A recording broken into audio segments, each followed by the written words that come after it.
Have you ever seen a child react like this? Hey, no, give me the iPad. After a phone or tablet was taken away from them? What? What's gonna happen? What's gonna happen? Because we just investigated this trend. Mommy, what? Mommy. Oh, not right now. Mama, will bring the iPad back later, okay? And the results are disturbing. Netfam, if this reminds you of a kid in your life right now, you definitely cannot skip this video. And the data I'm about to share with you is essential for anyone living in today's time. He's just always in his own world. He really quiet for real unless he know you. This is the dark future of iPad kids, also known as the Generation Alpha. Apparently, this 8th grade kid cannot spell a single word correctly on this list. We're talking about anyone in your family who is 13 years old or younger right now. Kids who were born at the same time as the iPad in 2010. Kids who at 8 years old already had their first phone. And they're the only humans in the history of the world to have grown up with a gadget as a babysitter. Mama, I'll bring it back, okay? I mean, some of these kids haven't even experienced what it's like to get dirty and play outside with neighbors. They literally cannot comprehend a life without social media. And sadly, their parents have chosen the easy way out, using the iPad to shut them up. And don't get me wrong, I can kind of understand you. Many of you parents are just tired. That's why you do this.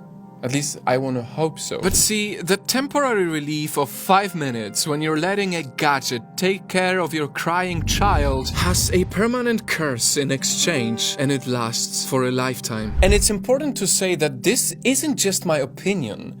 This is data. Just recently, school teachers came out saying these iPad-raised kids are doing really bad. Teachers who have taught their entire lives are just up and quitting their jobs now because they can't handle these kids anymore. The iPad kids are out of control. They can easily tap on touch screens, but cannot do basic things like reading or writing. They quite literally don't have the muscles built in their hands to write properly or have the stamina to write because these kids weren't using their hands enough as children. They tend to also get lower scores on language and critical thinking. And sure, they know how to navigate digital apps, but in exchange, they are years late in their education. I teach 7th grade, they are still performing on the 4th grade level. Are you joking right now? And these are future leaders, our future doctors, our future nurses, our future...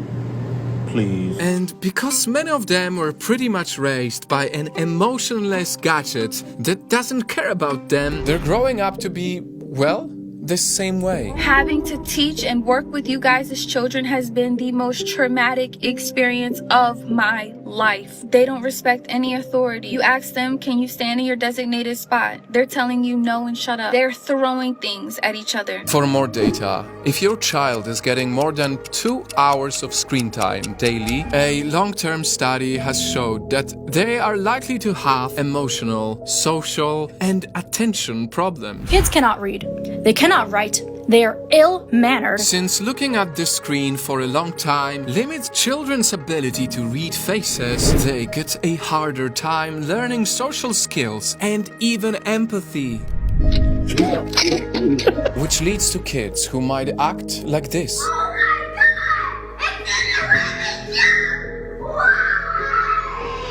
Like they have anger issues, because when you train them to have everything in an instant, they don't even get to learn about patience. I'm taking away your iPad. No. Give me the iPad. They don't even get a chance to be challenged or learn how to cope with difficult feelings. Okay. Alright. They detach and disconnect. Well, then you can read and And it is so heartbreaking that all of this wrong exposure is happening at such a crucial age. Because, for even more data, at the early age of 5. Up to 90% of a child's brain has already developed, meaning whatever their brain learns within this period will lay the foundation of how they will be as an adult. Look, there's your books down there. You wanna read a book with Dad? You want an iPad? And guys, the reason why this is so urgent is because when it's too late to catch up on all these things because your child or your sibling or whoever was too busy only watching the screen, scientifically, it might be too late to revive them later on in their life. But I take a closer look and she's playing a YouTube short and the mom looks pissed, like she is totally out of it. Only time will tell how bad it could get. But given the alarming data in 2017 that nearly 80% of children have access to a tablet and that 1 out of 4 preschool-age kids has a digital device, we might be raising an entire generation of future adults who will not know how to innovate because they rarely played with toys that sparked their imagination. They probably have no imagination because their brain hasn't actually been forced to come up with any original thought. Who are more short-sighted than ever, ironically more connected but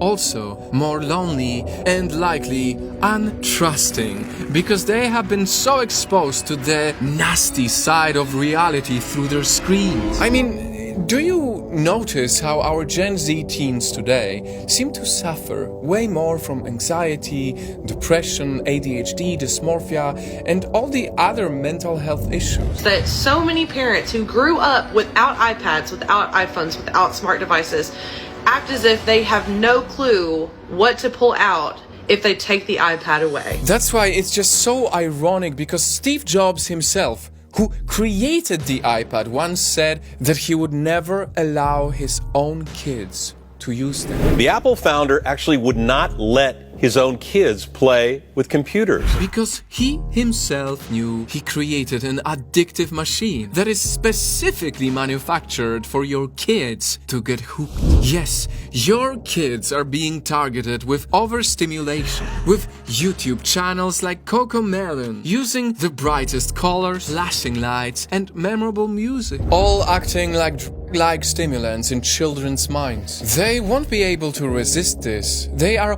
almost hypnotized by it. And soon, like junkies who need to get their next fix, everything else to them in the real world will pale in comparison. But won't even watch the hockey game because they're too busy playing a game of hockey on the iPad instead of watching the hockey in real life. Because now that they are raised by the algorithms, they are bored by reality. Until the online world they always watch starts to blend with their real life, and they find it difficult to see the difference between both. I mean, let's be honest, I'm sure you've noticed how some kids these days already speak and act like they are in videos. And perhaps the most disturbing thing is not just what they watch, but who is watching them. If you don't guard your child enough, they can encounter evil channels on YouTube or TikTok that fool kids with twisted versions of cartoons. On the left of the screen, there's the real episode of Peppa Pig, and on the right,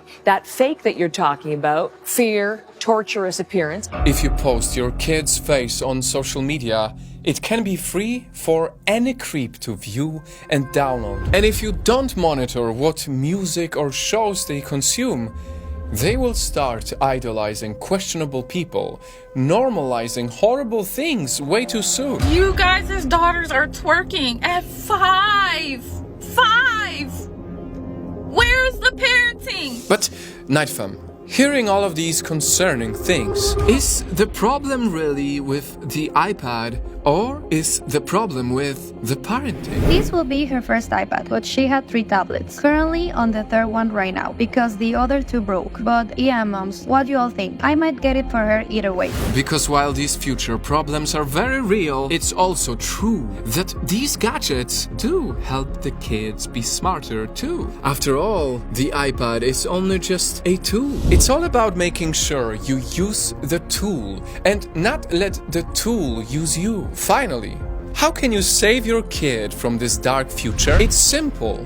embrace being a parent and let your kid be a kid. When they throw a tantrum, talk to them through it. Don't just give them the tablet to get peace. That's why the iPod's up there on top of that cupboard, so little boys don't get it. Let them go outside and touch grass.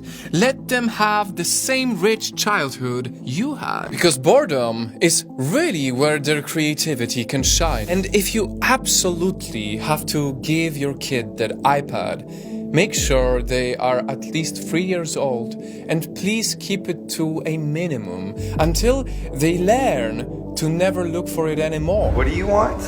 I want the iPad.